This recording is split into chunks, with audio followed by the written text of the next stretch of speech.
ଚବିଶିରେ ଆର ପାର ଲଢ଼େଇ, ନବୀନକୁ ଘେରାବନ୍ଦୀ କରିବେ ବିରୋଧୀ।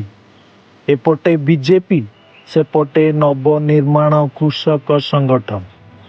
ନବୀନଙ୍କ ଭୋଟକୁ କାଟିବା ପାଇଁ ବିରୋଧୀଙ୍କ ବଡ଼ ପ୍ଲାନ୍।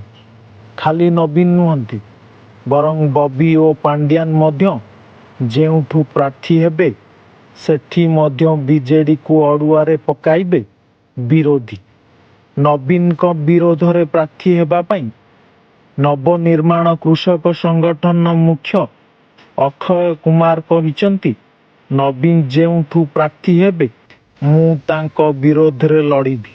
ସେହିଭଳି ଭାବେ ଯଦି ନବୀନ ହିଞ୍ଜିଳିରୁ ପ୍ରାର୍ଥୀ ହୁଅନ୍ତି ତେବେ ନବୀନଙ୍କ ବିରୋଧରେ ଲଢ଼ିପାରନ୍ତି ବିଜେପି ନେତା ପ୍ରଦୀପ ପାଣିଗ୍ରାହୀଙ୍କ ପତ୍ନୀ। ପ୍ରଦୀପ ପାଣିଗ୍ରାହୀ ଯେମିତି ବିଜେଡି ବିରୋଧରେ ଗର୍ଜୁଛନ୍ତି, ଏଥିରୁ ଜଣାପଡ଼ୁଛି ଏଥର ଲଢ଼େଇ ଆରପାର। ନବୀନକୁ ଏକ ପ୍ରକାରର ଘେରାବନ୍ଦୀ କରିବାକୁ ବିରୋଧୀ କରୁଛନ୍ତି ବଡ଼ ପ୍ଲାନ୍। ଯଦି ଏମିତି ଲଢ଼େଇ ହୁଏ ତେବେ ନବୀନ ବିପର୍ଯ୍ୟୟର ସମ୍ମୁଖୀନ ହୋଇପାରନ୍ତି। ଏମିତିକି ହିଞ୍ଜିଳି ଆସନ ମଧ୍ୟ ନବୀନଙ୍କ ଠାରୁ ଖସି ଯାଇପାରେ। ବ୍ୟୁରୋ ରିପୋର୍ଟ, ଦି ମିଡ଼ିଆ ଟକ୍।